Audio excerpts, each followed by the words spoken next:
Last of this particular, I guess it's a session, but it's not a paper. We're going to have a panel session now, and it's my delight to introduce the moderator, after which you don't get to listen to me anymore, so I don't have to think and compete with Marcellino, so that's okay. So I'm delighted to introduce Shari LIss, who's an executive director of the SEMI Foundation. Shari was formerly the CEO of Ignited, one of the nation's most successful STEM teacher professional development organizations. Their work connected companies to classrooms throughout Silicon Valley and gave 4,000 teachers and 3.2 million students more insights into the skills and experiences needed to succeed in STEM-oriented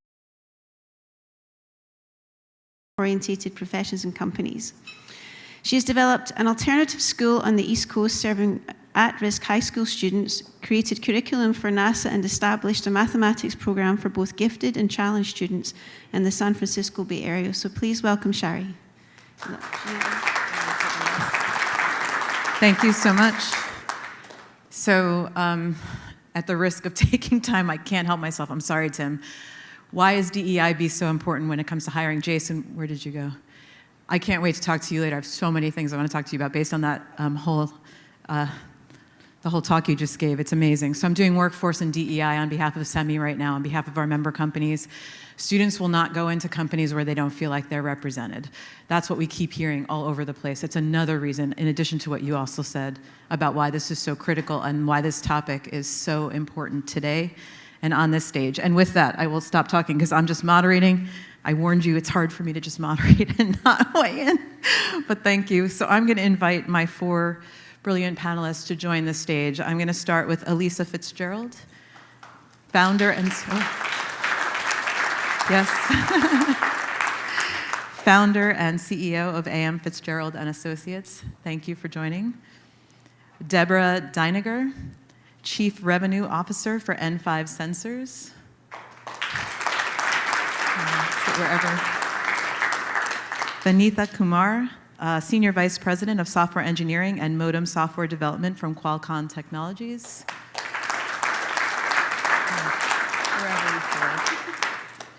And Melissa Frith, Sales Account Manager and DEI Ambassador of North America for Robert Bosch.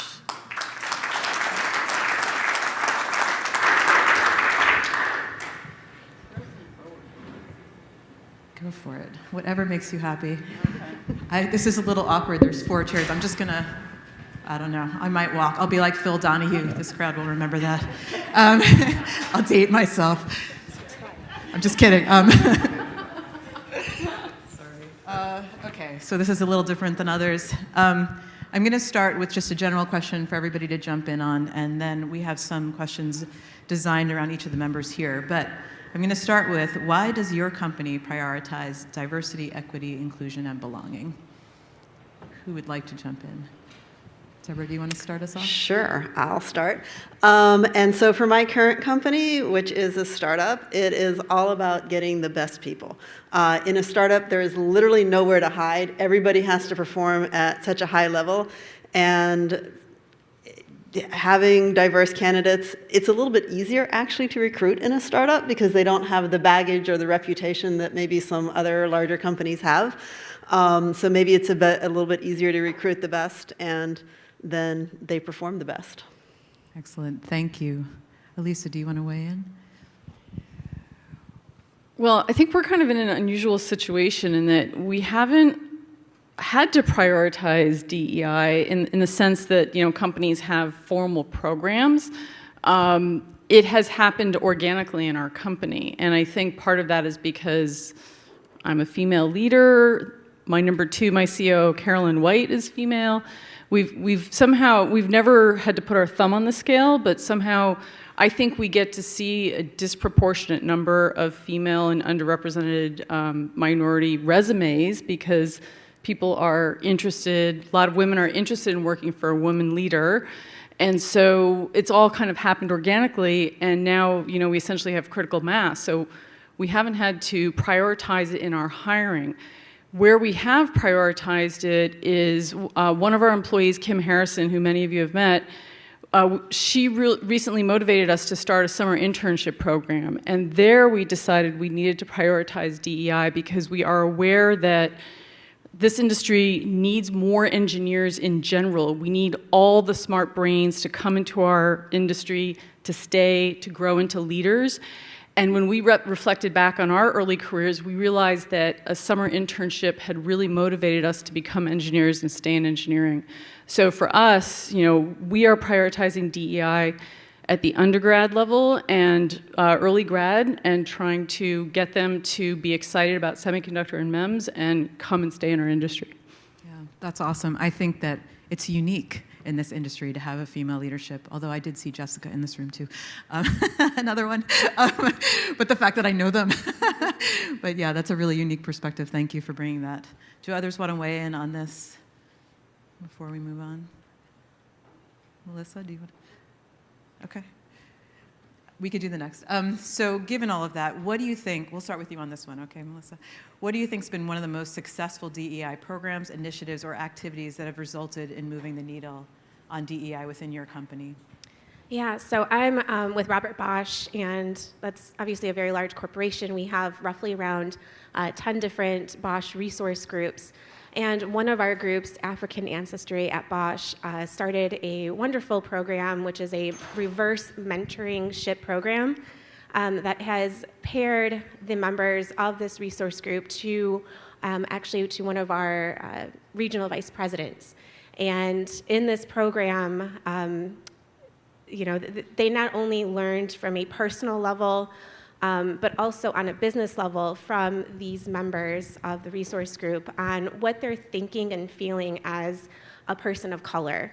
And this has really helped the vice presidents to get more engaged in their DE&I efforts and to facilitate initiatives that will trickle down to management and also to the associates.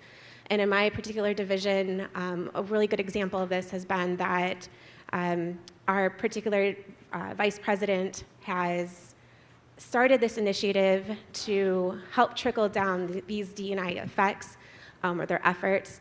And we're looking at the data of how many women do we have in leadership roles? How many people of color are in engineering? And of course, where we are now and where do we want to be? And so this particular program has been so successful. It originally was supposed to only run for about 12 months, but it's now been going on 18 months. And we're looking to also expand this to our other Bosch research groups to link them and pair them with other vice presidents from other resource groups so that they can learn and grow from as well. And this is really helping on a business level. Sounds great. Thank you so much for sharing that. Debra, did you also want to highlight this question? I feel like when we talked, you said yes. An initiative that's been successful within your organization? That's less ideal for the startup, so. Oh, I thought that you wanted to touch on to that. I'm sorry. Yeah. I misunderstood. My mistake. Okay, we'll move on.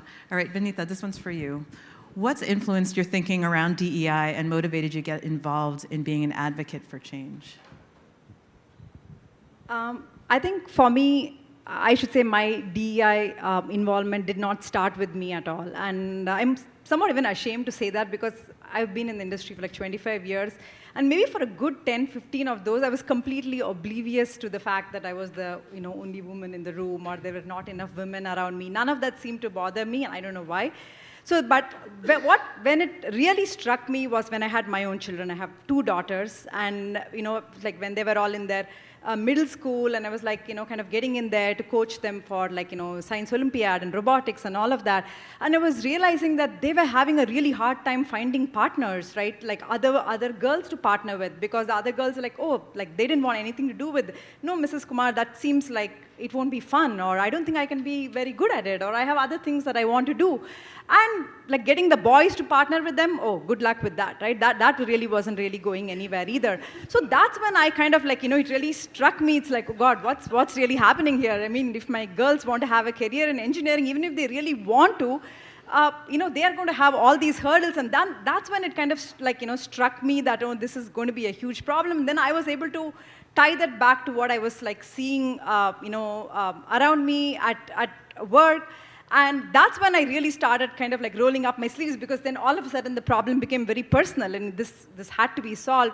So then I started kind of working more at the grassroots level, at the elementary school level, middle school level, and also kind of getting a lot more involved in the many initiatives. And of course, by that time, everybody was talking about it, and we had a lot of great employee networks. And I started a mentorship program, within my own team, where, we had like a cohort of women engineers, and we could actively, talk about, like how we can make this better, go to universities, like recruit a lot more women interns, which by the way was a very successful program for us. Focus on returnship, like get women who kind of had to take a break for various reasons to come back to work. So that's kind of really what triggered everything for me. Absolutely. It's interesting. I've had so many conversations in this industry and in this space around DEI, and I often hear people refer to seeing their own children and that being the spark that really set them off into wanting to make a change within their companies, within the industry, because once you see it around your children, even if it feels acceptable. I mean, I did my PhD in math. I've always been around men, right? It's just sort of been every career choice that I've done around STEM. And then when you see it and you look at your kids, you're like, wait a second, I want it to be better. Yes, and that's the trigger. It's interesting. Alyssa, did you also want to weigh in on what influenced your thinking around DEI and being an advocate for change within the industry? Well, there's a couple of things. I mean, one is that, like all of us, I'm sure, have experienced, I've, since, probably taking calculus in high school, had a lot of experience being the only or one of the few women in the, in the room. But, I think there's a couple things. Like, I think one thing, speaking more broadly, like for our industry, I really believe like our industry is solving hard problems, and we need all of the smart people we can to come to this industry, to participate in it, to stay in it, and to grow as leaders. And one thing that's going on, I mean, demographically, and you can just look around this room, there's not that many people under the age of 40 in this room, right? We have the semiconductor industry has like benefited from the baby boomer generation. They're the biggest generation. They're now 60 plus years old. All these folks are going to be leaving our industry, and the generation that follows, Gen X, that I'm a part of, is the smallest generation. And so we are going to have as an industry a problem with just staffing because of just sheer generational demographics. So, I think when we look at who's going to school and where are they ending up in their career, like it's been well documented, there's this horribly leaky pipeline where you have a lot of young people that are interested in engineering. They get degrees and then they disappear in the workforce, and we don't find them and we don't see them, and they don't stay in the career long enough to rise up and be a leader. So I think DEI is really important, just broadly, because we need every single person to come along in this industry, or we're going to have a vacuum of talent. And by the way, we are now competing in this post-COVID world. We're all in the hardware business, right? In the hardware business, you have to show up at a factory. You've got to commute to the factory. You got to be in a lab with expensive equipment that you got to touch. You can't do that from home. You got to put a bunny suit on. And we're competing against careers that people can do from a beach in Costa Rica, right? Like if you're in software, you can do that job from anywhere. So if you're a 20-year-old right now interested in STEM or engineering, what are you probably going to pick? So anyway, so I think there's a broad call to action beyond just gender and racial and ethnic dynamics. Like we really as an industry have to keep everybody, and that means that we have to make it a welcoming and inclusive environment. We have to give people opportunities. We have to teach them to be leaders. We have to mentor them so that they will stay. And I certainly have seen, from prior work experiences, very unfriendly environments that people just say, the heck with this, I'm going to go be a lawyer instead. And I experienced early in my career, literally, being a 23-year-old engineer, one of 4 female engineers in a company that had 300 engineers, and someone literally came up to me and said, "What are you doing here? Like, why are you working here? Like, what do you," and it was like, I think it was honestly a badly formulated question of curiosity. But you're too kind. That would be the most generous interpretation. I just moved from Boston to Phoenix, and I didn't have any family in Phoenix, and this person was like, "What are you doing here?" And I'm like, Anyway, so but that kind of like, I think they call that a microaggression now. Yes, that's considered a microaggression. Right. That's next topic. No, but that sort of thing, I was like, okay, whatever. But other people don't take that so well, and when that kind of piles up over time, it's like, well, maybe I really don't belong here, and then why am I in this job? And then you leave. Yeah, there's so much in what you just said. I want to like applaud and scream and yell, yes, yes, and yes. The average age in the industry is 55 currently across the US, so we are in trouble in that sense. We do need to create cultures of inclusion and belonging, and that is actually the next question that I was going to bring up, because I could respond to your question for like the 20 minutes that we have left, but I'm going to keep going. So Debra, I'm going to move to you on this one, but we hear the alphabet soup a lot. There's diversity, equity, inclusion, and belonging, and when people talk about it, they often leave out the belonging piece. Now, the belonging piece is how people feel, which is a lot of what Alyssa was just getting at, and do they want to stay in that environment? And that microaggression reality is real in both gender and racial equity studies, especially in technology and especially in the semiconductor industry in general. So why do you think the B is so incredibly important in this work? Yeah, the first time that I heard the DEIB, that last letter resonated with me personally so much. And I have to admit, on a personal level, I'm a little bit stubborn, so one of the ways to get me to do something is to tell me that people like you don't do this, and then I'm like, oh, hell yes, I do. But other people shouldn't have to do that, right? Like, I'm part of this older generation. Hopefully we can make it easier for younger women coming up not to have to stand and fight for your place and be told that you don't belong.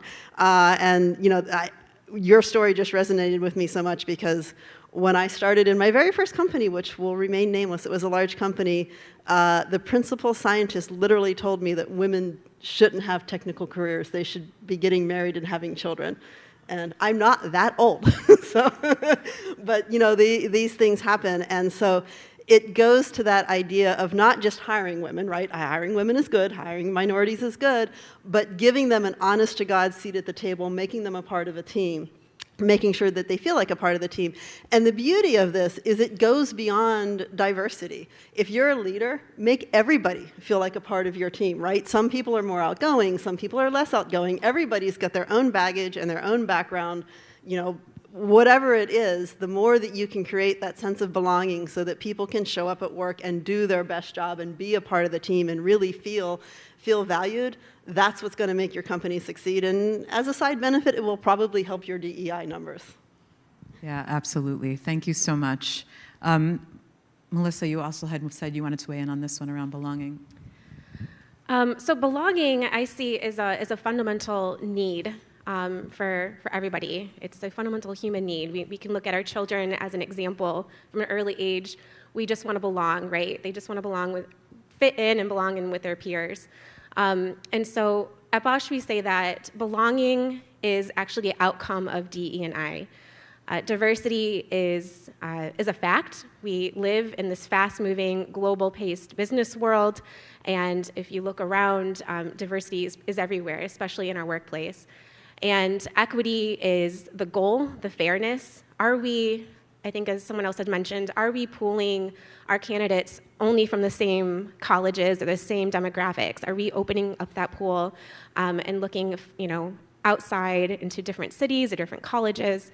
And inclusion is the action here. So belonging is just really fundamental. And if individuals in the workspace don't feel like they belong, we find that they also feel that they're not safe, they don't feel secure, which eventually will lead to decreased progress in their workplace. So belonging is really important, and belonging is the outcome of DE&I. Yes, thank you so much. In fact, in the latest McKinsey Women in the Workplace study, one of the most positive effects you can have in terms of retaining talent is to create inclusion and belonging environments for the employees. And when women or people of color feel like they don't belong, they turn over way more. The rates are much, much higher. And it's usually stated as one of the reasons that people leave most often. So when we talk about talent, we talk about talent pipeline, we talk about retention and employees. The B in that equation becomes so critically important. So thank you guys for weighing in on that one. Vanitha, to you. This is a fun question. If you could wave a magic wand and make one big sweeping change instantly around DEI and change behaviors overnight, what would that be? Actually, I did have to think a lot about that one. So, like, when it comes to DEI, right, I think we are really dealing with, like, two sets of problem. One is the problem with the pipeline, right? Like, for us, that is a huge problem. Even now, the number of like women graduating with electrical engineering degrees still like 20% or so, and that number really hasn't improved at all in the last 2 decades. And then we have on the back end the problem of retention and making sure people belong and they really feel like they are part of the workforce and the workforce has accepted them. So for me, I think the pipeline to me is like the biggest problem to solve. So if I could wave a magic wand, it would be, like I said, the wand will be on all the middle school students, and where all the girls feel like engineering is like super cool and they can thrive in it, and all the boys think the girls are their intellectual equals. I think if that happens, I think we won't even be talking about any of this 10 years from now. So that's my That's a nice wand. Vision and dream. It's interesting because a lot of studies are showing that we lose girls as early as 4th grade in STEM. Yes. And a lot of that is based on even kind of the unconscious bias that's brought into classrooms by educators who don't even realize they're doing it, right? So I love that concept in terms of changing the way that we think about that and in changing the way that girls are perceived in STEM early on, and that engineering be cool. Again, to Jason's point earlier, this whole industry needs to be cool. We got to figure out the right way to, not that it's not, but how do we tell the narrative that it is? Because we do everything, and then how do we get that into the minds of kids? Did anybody else want to take on the magic wand? Sure. So this was actually really easy for me because I've always kind of talked about this. If I were to wave a magic wand, I would say everyone should have like the same level of empathy. All of us as individuals kind of will fall on a different point on the scale when it comes to personal empathy for others. And empathy is the ability to recognize and feel perhaps what someone else is going through without you personally going through it. And we see this a lot in the DE&I space or within topics and discussions that sometimes people may not just get a particular area, like why do we need to bring women in? Why do we need to bring more people of color in? Why do we need to expand our candidate pool? And they may not get it, which is okay. But if we could all have the same level of empathy, I think that would really help the discussion to kind of really understand and put yourself in, in someone else's shoes and be able to feel what it is that they may be going through. I think that's a really brilliant point as well. I mean, to understand what people go through when they don't feel like they belong somewhere is something that's really hard to wrap your brain around if that's never been your experience, right? And to understand why people laugh about microaggressions and all these things that are going on and getting called out, but to really embrace and understand what somebody else might be feeling in that moment would be really powerful. So thank you. Thank you. Okay, Alyssa, back to you for a moment. You've talked a lot about the company's DEI journey, but where do you see roadblocks to change? What are you seeing as roadblocks around this DEIB initiative and concept that we're talking about today? Yeah, so I think there's, I know I'm going to sound like an engineer when I answer this question. There's a numbers problem that happens with companies, right, where you get to a point where, especially, this happens sometimes with startups, that they staff up in a certain direction and they're very unbalanced gender-wise or with underrepresented minorities, and then they really want to correct that. But the numbers are so large already that you can't, because you would have to, let's say, hire 20 female engineers in a row to start to rebalance. And now you have a problem where you're actually discriminating. If you say, we're going to go hire 20 female engineers in the state of California, you can't do that. Or you can't do it overtly, but then people would start to notice when you're hiring number 19, right? So it's a real problem. And so, I think one roadblock that I see, and our company interacts with a lot of startups, when people need to hire, they need to do it fast. And when you need to hire fast, you reach to your immediate network. Chances are your immediate network looks a lot like you. And so what we see a lot, and this happens in Silicon Valley tech companies all the time, the founder is a young man, and when he needs to reach into his network, and when you're a 25-year-old, your network is other guys that probably are in your fraternity or your sports team or something, and then they hire and then so they're kind of screwed from the start because of, so a roadblock is really just people's networks and being thoughtful about, like, no, we have to take the time to enlarge the pool of candidates that we're looking at and not just call Bob and say, hey, you know, is your third cousin still doing engineering? Because we have a job opening, you know? So anyway, so that's my perspective is that we're trying to move fast in Silicon Valley. People need to hire fast. When you're hiring fast, you're not looking at the broader pool. You're hiring your friends, and then you end up with this horrible imbalance that then is almost impossible to correct later on. Yeah, for sure. Do other people want to talk about roadblocks? Yeah. I would just add that one thing on the big company side is it is so important to hold on to the diverse candidates that you have. So you are definitely fighting a double battle if you're trying to find new candidates at the very same time that the people that might already be working there are feeling unwelcome or unappreciated and going to look at working for Alyssa because she's amazing. I know, right? I'm moving over. No, I'm just kidding. You know, another roadblock just that came up recently in the McKinsey study also, you know, we had made pre-COVID, because post-COVID's harder because a lot of women on the gender equity piece of this had to go home and take care of families as a result of COVID, and that, again, tweaked our balance or imbalance, so to speak. But even prior to that, we had made strides in our industry at entry-level hiring on a gender equity scale. We had at least, we weren't at parity, but we had made incremental, successful hiring change. But then it all fell apart when you look at promotions. And so as soon as people didn't get promoted at the same rates as their male counterparts, we lost a lot of women. And so it's another roadblock, I think.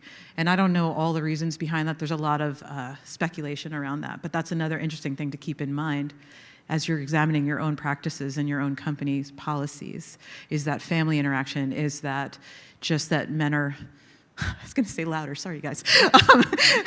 But you know, so what is that triggers that at each company is an interesting thing to dig into. But that's another roadblock that's been kind of identified more recently.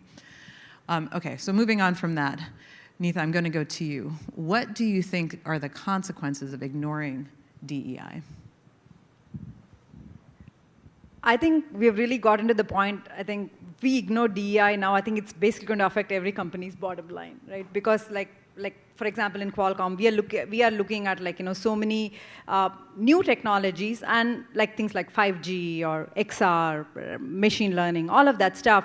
But the thing is, all of these technologies now, they are going to be used in very unconventional industries. We are no longer just thinking about, like, you know, tech serving tech, but we are talking about, like, you know, we talked about smart cities, you know, automotive industry, you know, agriculture, so many, you know, new industries, right? So if we don't have that diverse group of innovators and thinkers, it's not about just missing solutions, it's actually about missing opportunities, missing problem domains, because we may simply not even know that we potentially are sitting on a solution to serve a problem that exists out there, because that problem is simply not going to come to us. So I think it's really a matter of, like, missing opportunities without that very diverse group of, you know, thinkers, innovators. So in Qualcomm, we are right now, like, focusing on getting more patents out of women. Like, you know, we are doing, like, special, like, training, because we are realizing that, you know, there are a lot of women with all these great ideas, but just don't, you know, feel motivated enough. They think their, you know, their ideas may actually get rejected by the panel. I mean, it may not really be filed. So we would have to actually, you know, go through these sessions where, you know, we tell them to really come forward with those ideas and you know, help them write those, you know, patterns in a way that it can actually get accepted. So that's been an area of focus as well for us. Yes. Other folks want to weigh in on the consequences of ignoring this critical challenge that we face. Well, I think, you know, you lose people. You know, if you don't give people leadership opportunities, and especially as they get deeper into their career, I mean, you will disenfranchise and lose people, and not just from the industry, but also from your company. And there's I think a strong correlation where if you have female leaders and leaders, and I mean real leaders, like at high levels in the company that are from these underrepresented groups, they will be a beacon. They will attract more diverse candidates to your company.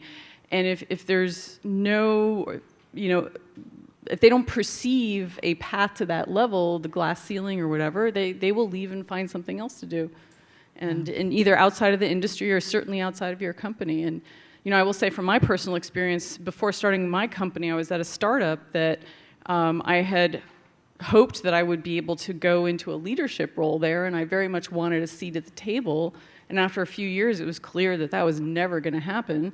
So I'm like, all right, I'll go start my own company, right? Like, so, but that's part of, what happens. And it's like, so if you think about it, it's like these, companies are missing out on the opportunity to have leaders that, they'll find something else to do. Yeah, absolutely. I love that your personal impact is to start your own company. Debra mentioned stubbornness. I think I have that quality also. It's pretty awesome. I think I said this at the beginning, and I'm going to just speak to it for a second. It's not officially in a question that we had talked about, so I'm going to say something, and then if anybody wants to react. I think it bears repeating.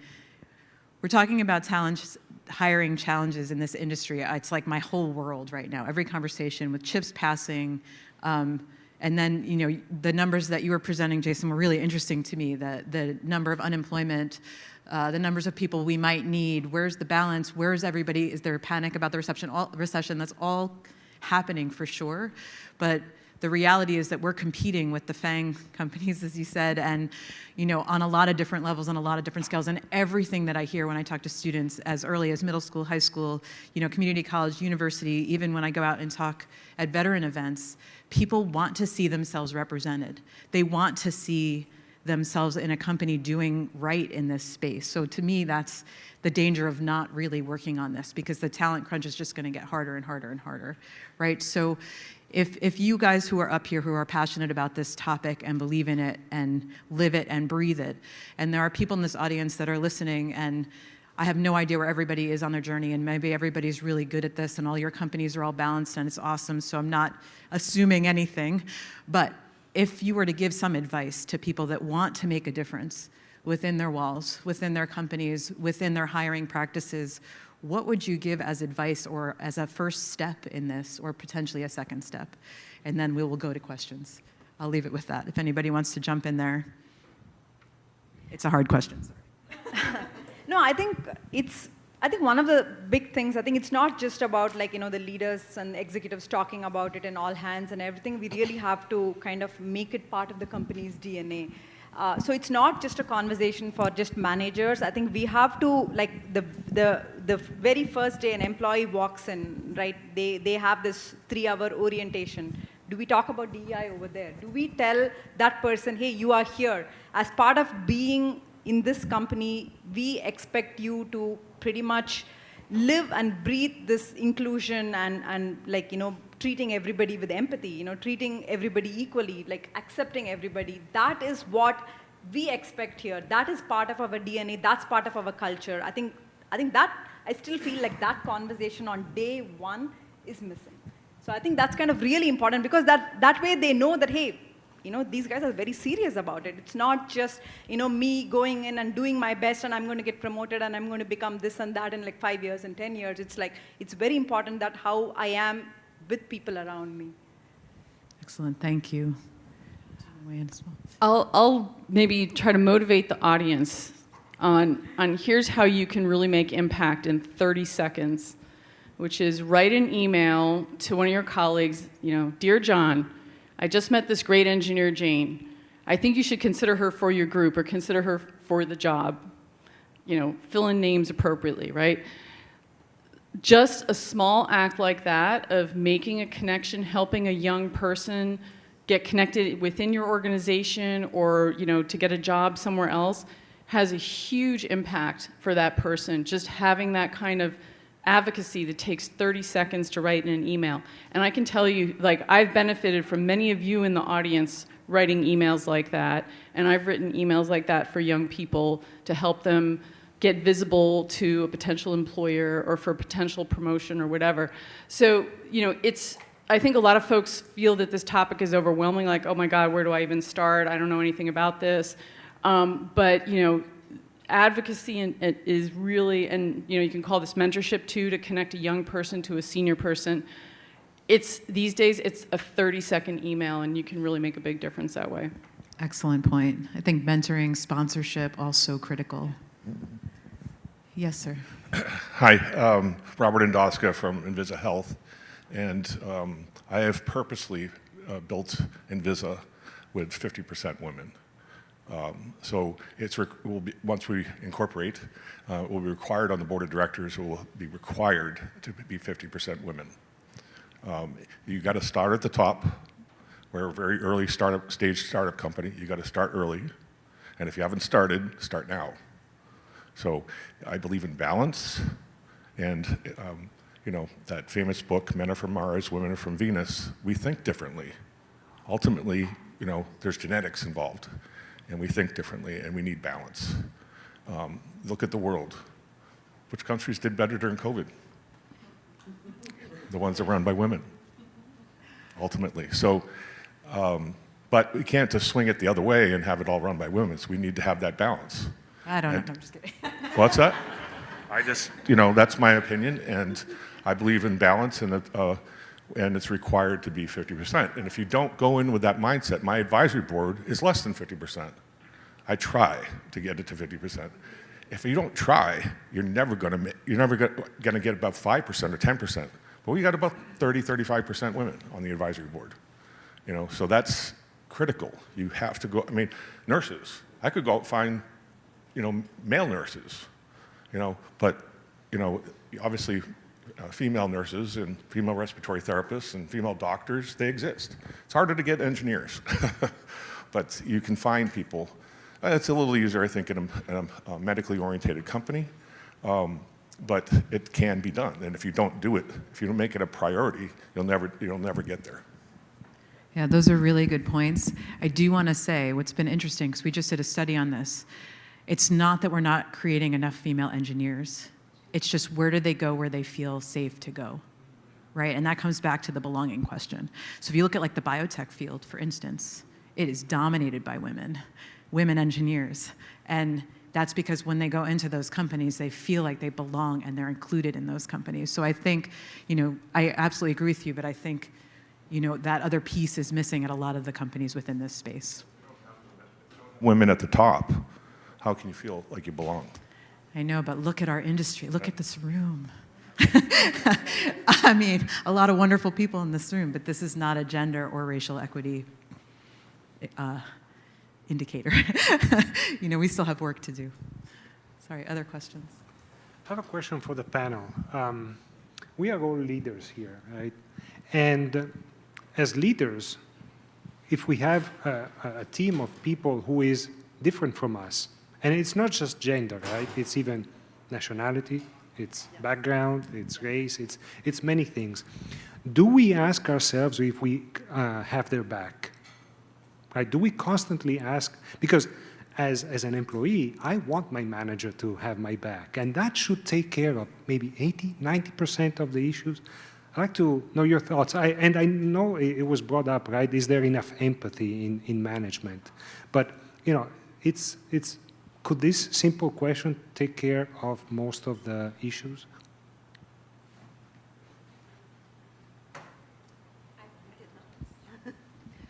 I think it's a great point, and I think it absolutely helps. And you know, the point about women leaders being important is real, and I don't want to underplay that. But I would bet that certainly for myself and every woman sitting up here, I've had the benefit of amazing men that I've worked for and amazing mentors. And so your point about looking out for your employees, and it is absolutely not about gender or race. Look out for all of your employees. That makes you a great leader, that gets you a great team, and that makes your company better. So great point. I've definitely worked for folks that I had nothing or very little in common with on the surface, like big age gap or very different backgrounds. But they were fantastic mentors to me. And by the way, a lot of fantastic male mentors in my life who basically just were super encouraging.